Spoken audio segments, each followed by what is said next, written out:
Baiklah, teman-teman yang sedang belajar untuk menghadapi ujian piloting ketiga, piloting 3 pada tahap keempat ini, saya akan coba memberikan cara. Ini kebetulan kita akan menjawab soal-soal tryout. Semoga ini akan bermanfaat. Ya. Jadi perhatikan di sini kunci-kunci mungkin yang saya akan bagikan bagaimana trik atau cara menjawab soal. Pada soal pertama di sini, pada aktivitas pembelajaran di kelas, guru memberikan soal pada peserta didiknya sebagai berikut. Jika suatu persegi panjang memiliki panjang sisi 15 cm dan lebar 10 cm, tentukan keliling persegi panjang tersebut. Jawaban siswa adalah 150 cm persegi. Dengan alasan keliling persegi panjang adalah panjang dikalikan lebar. Penanganan yang tepat untuk mengatasi kesulitan peserta didik tersebut adalah memberikan titik-titik. Jadi di sini jawaban siswanya salah karena ini jawaban siswa ini adalah jawaban luas. Sedangkan yang ada timbul pertanyaan di soal ini adalah menentukan kelilingnya. Sedangkan rumus keliling secara manualnya bisa kita jawab dengan mengelilingi bentuk persegi panjang atau 2 kali panjang tambah lebar. Sedangkan di sini sudah jelas salah jawaban siswa. Maka yang perlu kita berikan adalah yang ini, scaffolding.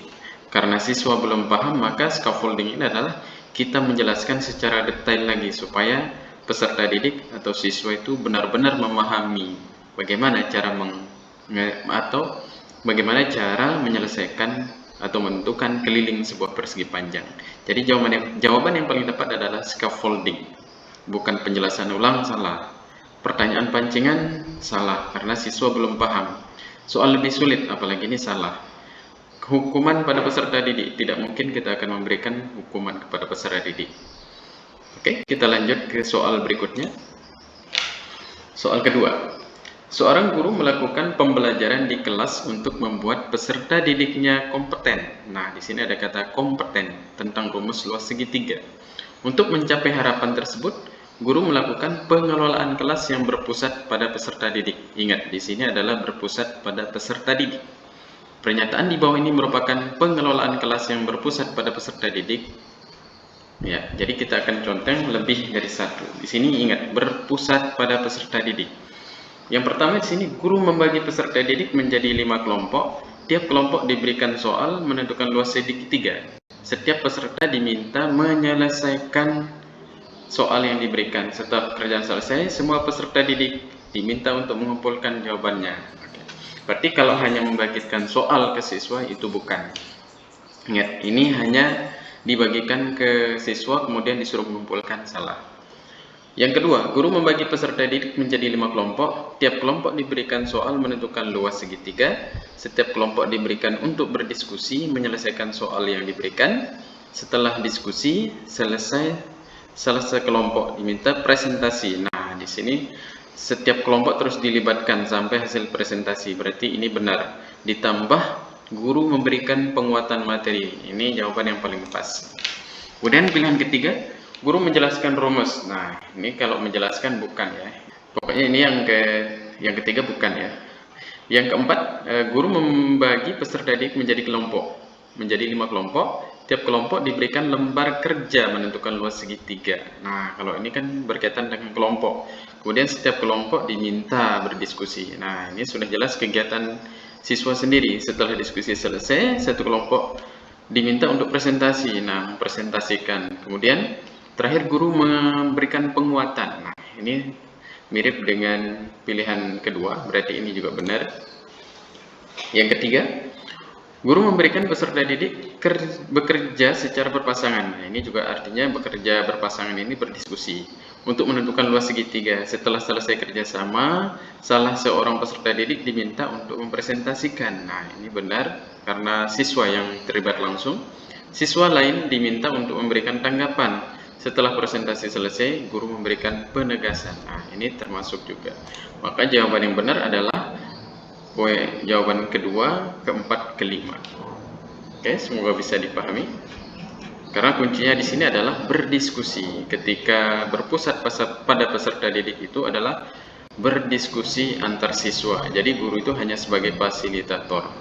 Kalau yang yang ketiga ini kan metode ceramah, berarti tidak menggambarkan sebuah pembelajaran yang berpusat pada peserta didik. Baik, kita lanjut untuk soal berikutnya. Ibu Wati, guru SD, akan membelajarkan materi tentang penerapan luas lingkaran dalam kehidupan sehari-hari. Ibu Wati merencanakan kegiatan pembelajaran secara kolaboratif bersama peserta didik. Kegiatan ini dimaksudkan agar peserta didik memiliki tanggung jawab, kemandirian, mampu bekerja sama dengan anggota kelompoknya dengan baik tanpa ada bullying. Nah, di sini ada kata kunci, kelompok dengan baik dan tanpa ada bullying. Tidak ada pemaksaan juga. Nah, dalam perencanaan itu dirancang tentang aturan yang harus dilaksanakan oleh peserta didik dalam kegiatan, aktivitas pendukung, alat dan bahan yang dapat diakses, cara dan langkah kerja untuk menyelesaikan rencana kegiatan secara kolaboratif.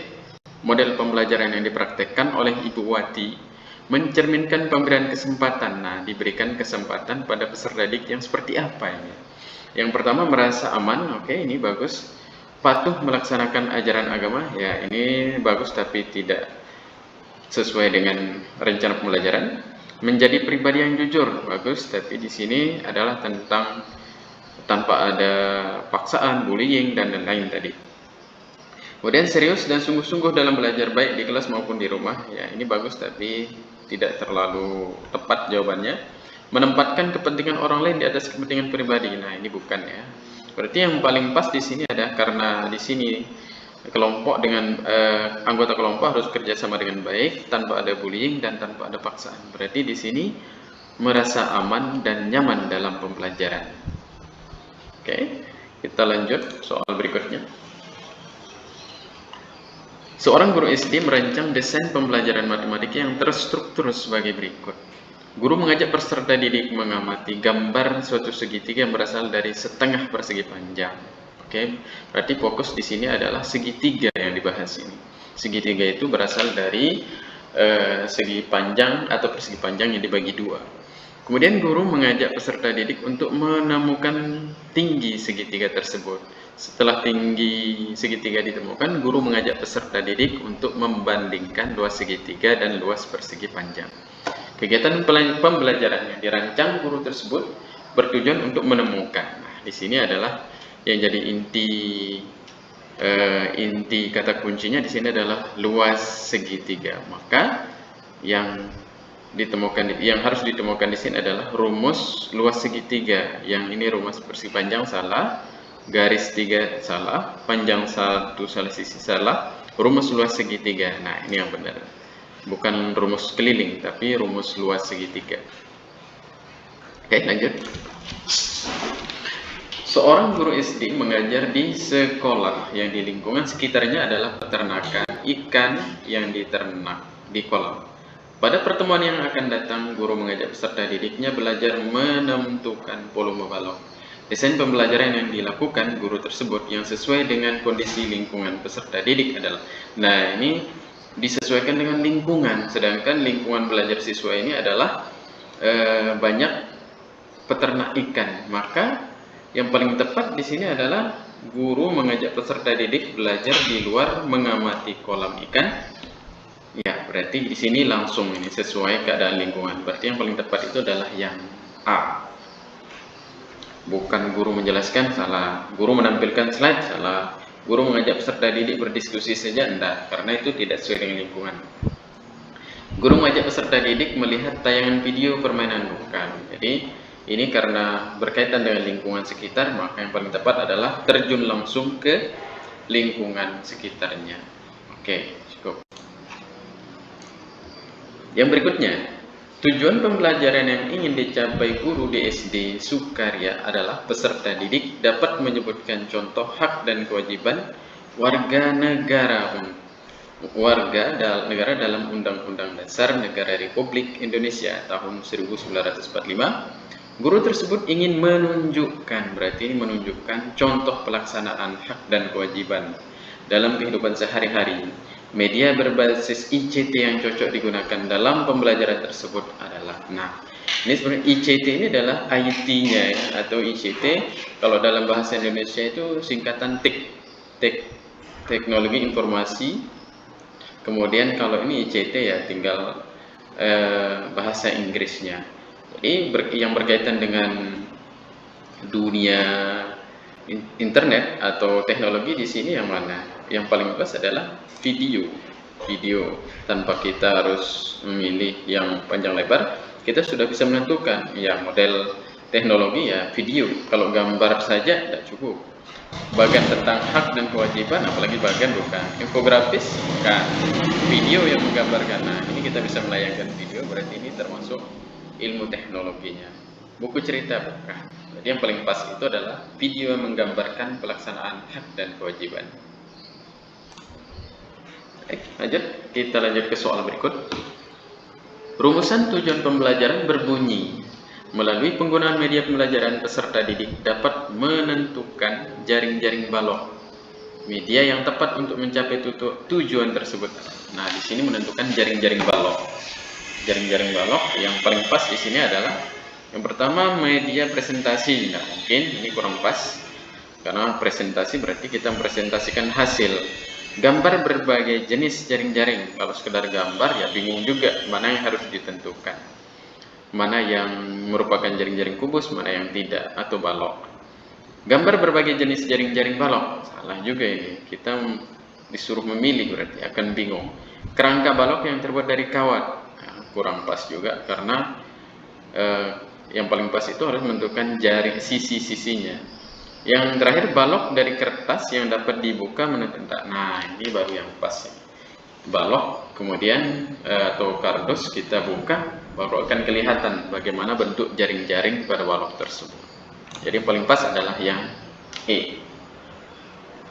Kita lanjut.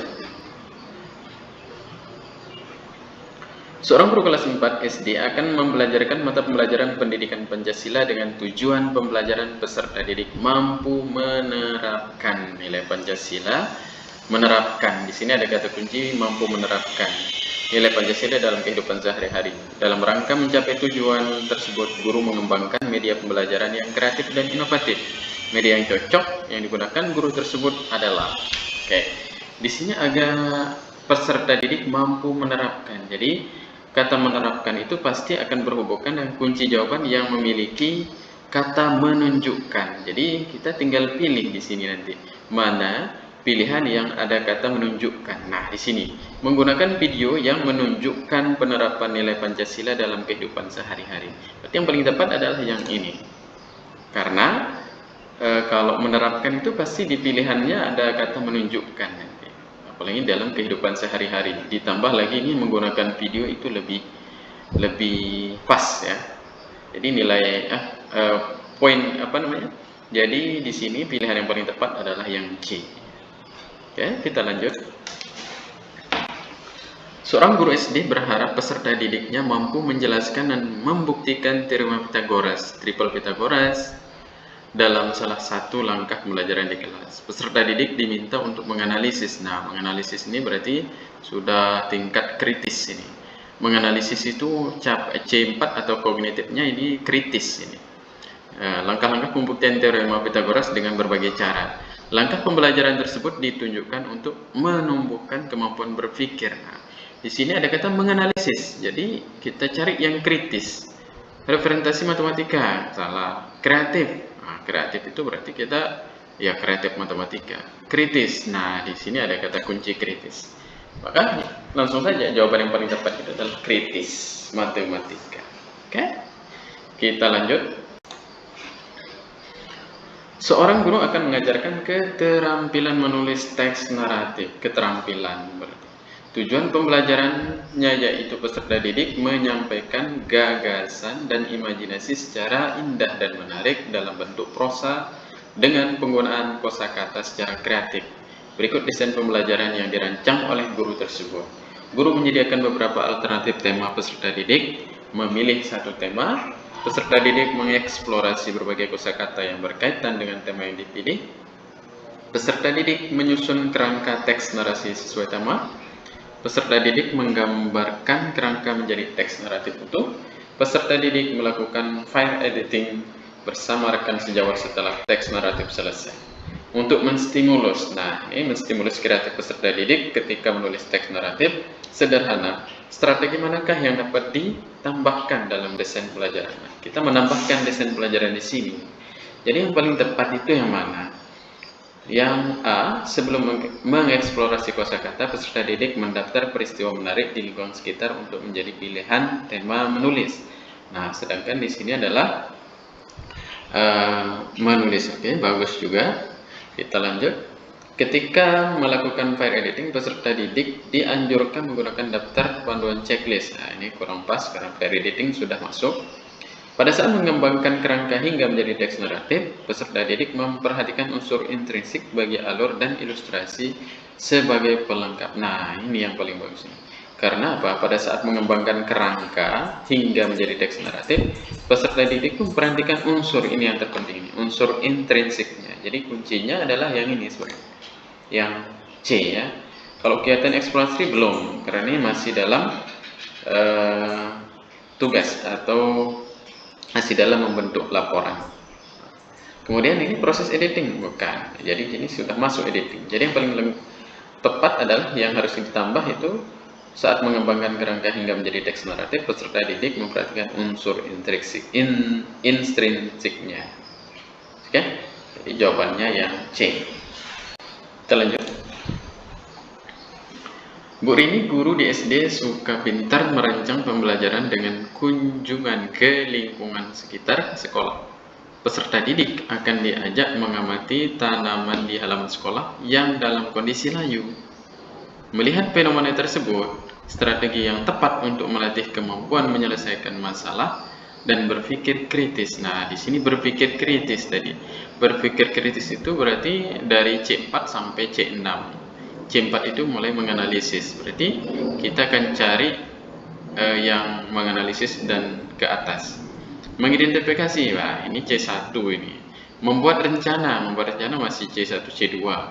Menyelesaikan masalah tanaman kayu, menyelesaikan ini terlalu tinggi, C6.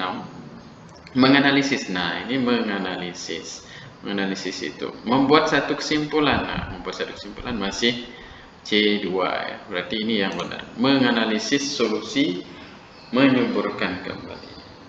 Oke. Sebentar dulu. Di sini pertanyaannya, strategi yang tepat untuk melatih kemampuan menyelesaikan masalah dan berpikir kritis. Oh ya.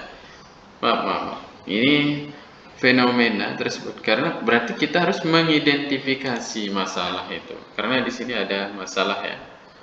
Ini sini kalau di sini menganalisis solusi, tidak nyambung dengan menganalisis solusi. Di sini tidak menanyakan solusi, tapi yang ditanya adalah menyelesaikan masalah dan masalah. Berarti kita harus mengidentifikasi dulu masalahnya.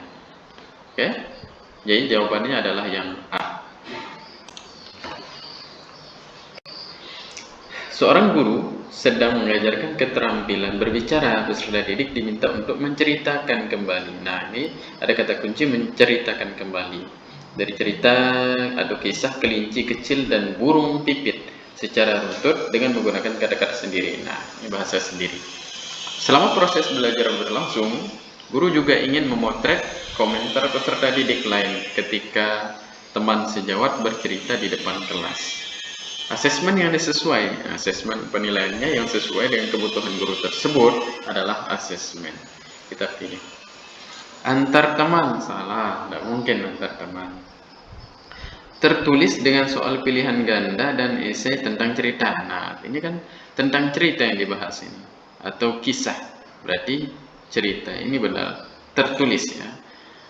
Kemudian portofolio dengan menilai penugasan terbaik peserta didik. Nah, ini portofolio dengan menilai penugasan terbaik peserta didik. Oke. Benar. Proyek dan indikator proses persiapan hingga presentasi. Presentasi. Kinerja dengan skala penilaian yang diisi semua peserta didik salah. Oke, berarti yang benar di sini adalah yang 2 dan 3. Kalau proyek dan indikator proses persiapan hingga presentasi. Nah, terlalu jauh, ini tinggi. Jadi cukup portofolio dengan menilai penugasan terbaik peserta didik. Karena ini adalah menceritakan kembali kisah dengan bahasa sendiri. Jadi jawabannya adalah 2 dan 3. Pak Riko, seorang guru kelas 4 SD Cutnyadin, dalam pelajaran yang dilakukan, Pak Riko berusaha agar peserta didik terlibat aktif dalam pelajaran. Terlibat aktif ya. Pak Riko melakukan asesmen dengan memberikan tugas esai pada peserta didik agar peserta didik dapat mengembangkan argumentasi dan mencari sumber-sumber yang terpercaya untuk mendukung argumen yang dimilikinya. Bentuk asesmen yang dilakukan Pak Riko dalam rangka mencapai tujuan pelajaran adalah, berarti Pak Riko ini akan menilai proses pembelajarannya ya, bukan menilai hasil akhir atau menilai kemampuannya. Tapi yang di sini adalah proses pembelajaran yang dinilai. Maka kalau kita menilai proses, berarti itu adalah penilaian formatif. Berarti jawabannya adalah ini, formatif. Kalau sumatif kan menilai kemampuan, portofolio tugas, diagnosis penilaian awal, dan proyek itu berarti punya proyek untuk siswa. Jadi yang paling tepat di sini adalah formatif karena menilai proses. Kita lanjutkan. Setelah membelajarkan peserta didik, guru ingin mengetahui apakah materi yang dipelajari selama 2 jam pelajaran sudah dipahami atau belum.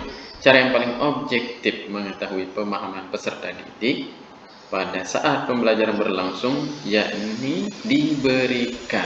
Nah, apa yang diberikan? Tes tulis menjawab soal uraian. Apakah tes tulis menjawab soal pilihan ganda? Apakah tes tulis menjawab pertanyaan reflektif? Tes tulis dengan cara mencongklak atau langsung dijawab? Tes tulis menjawab soal uraian terbuka.